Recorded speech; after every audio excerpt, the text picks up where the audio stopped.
Hello friends, బాగుండరా? Like చేయండి, comment చేయండి.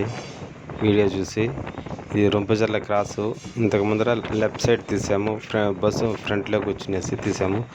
రైట్ సైడ్లో కూడా లేట్గా. ఇప్పుడు రైట్ సైడ్ పూర్తి స్థాయి వీడియో తీస్తున్నా చూడండి. ఒకప్పుడు రొంపచర్ల క్రాస్లో ఇండ్లు తక్కువ, పాత ఇండ్లు ఉండేది. ఇప్పుడంతా రోడ్డు పోవడంతో అందరూ బయట వచ్చి బాగా ఇండ్లు కట్టుకొని బాగా ఇదిగా ఉంటారు చూడండి.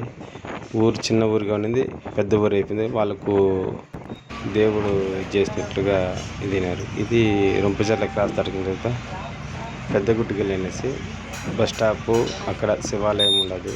ఆ శివాలయంలో చాలా బాగా జరుగుతుంటాయి. ప్రత్యేక శివరాత్రి కానీ, ప్రత్యేక శివునికి సంబంధించి సోమవారం పూజలు కానీ.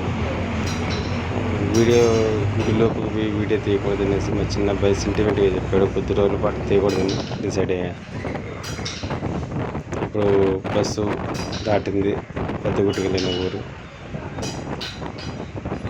దాటిపోతున్నాము. ఇట్లా ఇప్పుడు బండకిందపల్లి అనేసి ఊరు వస్తుంది. అక్కడ డివైడ్ అయిపోతుందండి.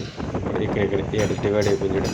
ఇట్లా ఊర్లోకి పోయేది లెఫ్ట్ సైడ్, రైట్ సైడ్ ఎట్లా పోతే వీలర్ బైపాస్లోకి ఎట్లా వెళ్ళిపోతుంది. ఇది బండకిందపల్లి అనేసి ఊరు. ఈ ఊరంతా లెఫ్ట్ సైడ్ ఉండింది.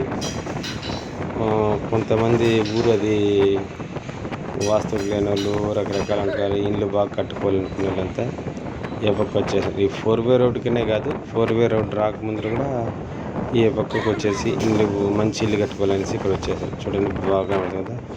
ఆ పక్క బైపాస్, పీలర్ బైపాస్ వెళ్ళింది. ఇప్పుడు లెఫ్ట్ సైడ్ వచ్చిందంటే పూర్తి సైడ్ బ్రిడ్జ్ కింద, బ్రిడ్జ్ పైన వెళ్ళిపోతాయి బస్సులన్నీ. లెఫ్ట్ సైడ్ మనము వచ్చాం కదా. ఇప్పుడు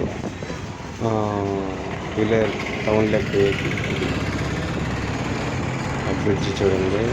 ఆ బ్రిడ్జ్ పైనే బైపాస్లోకి వెళ్ళిపోతుంది. మళ్ళీ కింద వచ్చినా కూడా మళ్ళీ బయటకు వెళ్ళిపోయారు. ఇదేంటి? లైక్ చేయండి, సబ్స్క్రైబ్ చేసుకోండి. జై హింద్.